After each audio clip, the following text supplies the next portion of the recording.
بعد 4 روز سوختار در بازار کاروان شهر دوشنبه هنوز حجم ضرر و عامل‌های سوختار پوره معین نشدند. مسئولین بازار میگن دوام این روزها علیه قریب 50% کارهای برقرار کنی را انجام دادند و در هفته‌های نزدیک مغازه‌ها را دوباره به صاحبکاران می‌سپارند. حالا ما در این قسمت بازار کاروان قرار داریم که 4 روز پیش بر اثر سوختار نابود شده بود. در این قسمت اساسا قسمت فروش پایافزال فروشی بود که در سوختار شام دوم آسیب دید و چخیلی که می‌بینید بعد از 4 روز علیه اینجا از باقی‌مانده‌های سوختار تازه کرده شده و کارهای برقرار کنی نیز ادامه دارد و مامورین بازار گفتند که تلاش می‌کنند دوام 2 هفته آینده این مکان‌ها را دوباره بنیاد کرده به صاحبکاران سپارند و حالا در اینجا کارهای دوباره برقرار کنی نیز ادامه دارد و مامورین بازار میگن که همه این کارها از حساب خود آنها انجام داده می شود.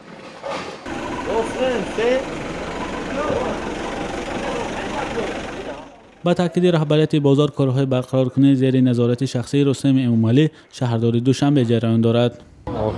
گناهکار من هیچ کار کردن نمیتونم. فضل بک ستارو 56 سال دارد و 15 سال باز در بازار کاروان با 2 پسرش تجارت میکند. فضل بک فروشنده پایافزال زنانه می باشد.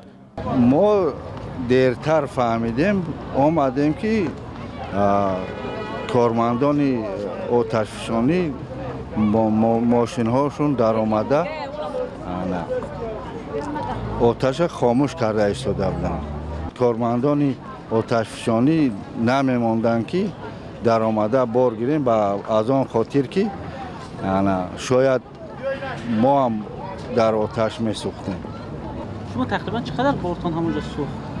یکان 25-30 هزار سامان در بار بود. این صاحبکار بازار کاروان میگه سرمایه در سوختار نابود شده اش نتیجه زحمت 15 ساله اش بود و حالا نمیداند از کجا مبلغ پیدا کرده تجارتش را دوباره براه ماند. حکومت اندازه اقلا یک 4-5 ماه یا 6 ماه اندازه چی میکردن نمیگرفتن که تا ما به خود آمدن همون کار اندازه نمیگرفتن یا تقریبا 5-6 ماه بعدی 5-6 ماه که باز به خود می آمدیم خیلی با دوام میدادیم اندازه میسپردیم. یک کمیسیون مخصوص در نزد حکومت ناحیه فردوسی تأسیس یافته است که حجم ضرر را معین خواهد کرد. در اساس دستور شهردار دوشنبه صاحبکاران ضرر دیده از پرداخت اجاره پولی و چک هر روزه آزاد شدند. ماموریت بازار کاروان میگویند مسئله آزاد کردن صاحبکاران ضرر دیده از انداز در اساس قرارداد رقم 451 حکومت تاجیکستان در بررسی کمیته انداز قرار دارد. اینچنین مسئله تمدید کردن قرض‌های بانکی صاحبکاران نیز در اساس دستور رستم امامعلی در حال بررسی است.